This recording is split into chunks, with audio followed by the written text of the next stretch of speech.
La EDT se elabora durante lo que es la etapa de planeación del proyecto dentro de las 5 fases que hemos nombrado, inmediatamente después de la definición del alcance del proyecto y antes que el cronograma, sin intentar identificar realmente la secuencia de las actividades, ya que la EDT no es más que un instrumento para facilitar la estimación de los recursos y el cálculo de tiempos y costos. Hasta que no se hayan definido todas las actividades o tareas a ejecutar, no será posible tampoco planificarlas. La descomposición del trabajo del proyecto generalmente implica ciertas actividades, tales como, en primer lugar, la identificación de los entregables y el trabajo relacionados con su construcción, lo cual exige analizar el enunciado del alcance del proyecto detallado y este análisis a su vez. Además, exige el juicio de un experto para identificar todo el trabajo, incluidos los entregables exigidos por lo que es el contrato.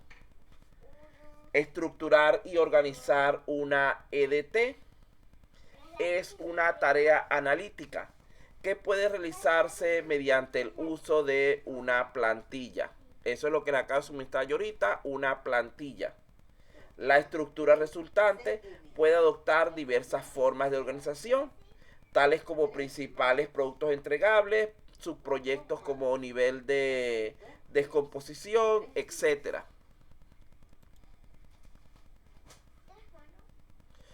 Acostumbramos colocar como primer nivel de nuestra EDT lo que es el proyecto en sí. Es decir, en este caso, como pueden ver en su diagrama que se les entregó en Excel, lo primero que le aparece es el nombre del proyecto, si no me equivoco, enmarcado en un recuadro color negro.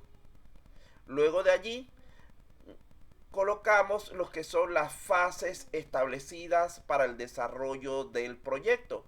En este caso, como estamos utilizando el modelo de las actividades fundamentales, tendríamos exactamente 5 fases: comunicación, planeación, modelado, construcción y despliegue.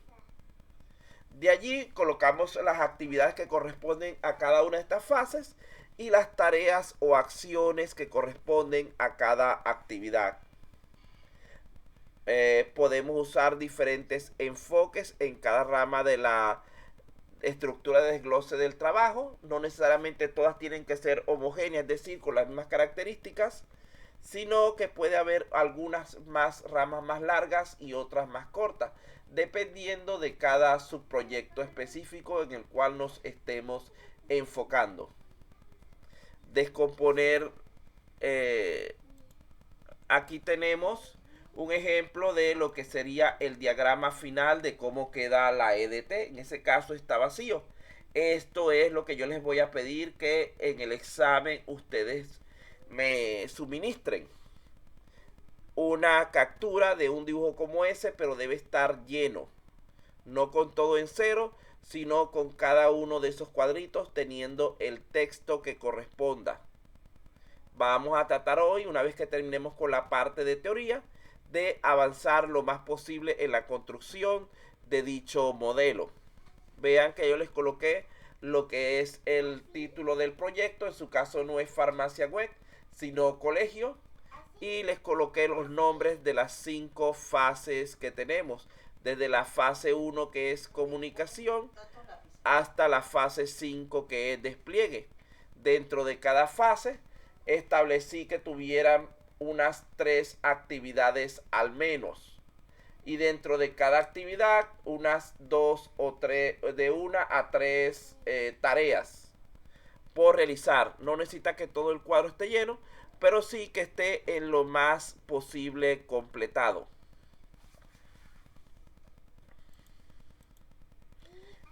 En los componentes que están en el nivel inferior, es decir, en los componentes más simples, exige dividir el trabajo correspondiente en elementos fundamentales en función de cómo se ejecutará y controlará realmente el proyecto.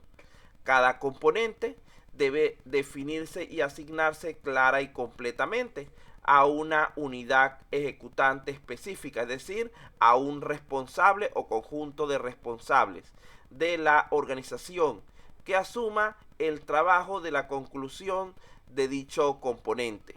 Es decir, debemos colocar a alguien que se encargue de cumplir con cada uno de los trabajos. Hay trabajos como por ejemplo lo que es el diseño de la interfaz gráfica, que necesitamos un diseñador gráfico. Trabajos como la base de datos, necesitamos un ADB, etcétera. También debemos asignar correctamente las numeraciones de forma paralela a la EDT. Hay que también ir desglosando lo que son los costos. De momento no nos vamos a meter con ellos porque todavía no nos corresponde según nuestro curso.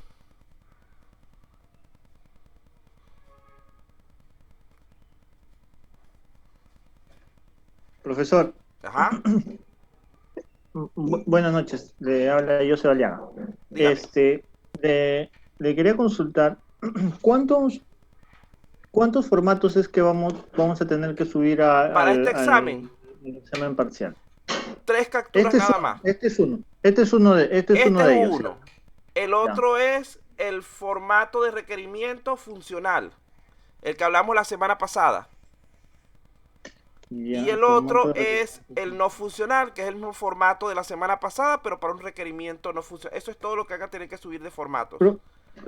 Profe, un favorcito.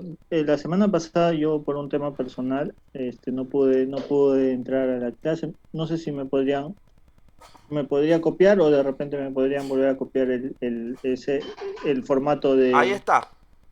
Ya, gracias, profesor. De todas Gracias. maneras, la explicación la tienen en video en el YouTube y la de hoy se Sí, la subo sí, para el profesor. día de mañana.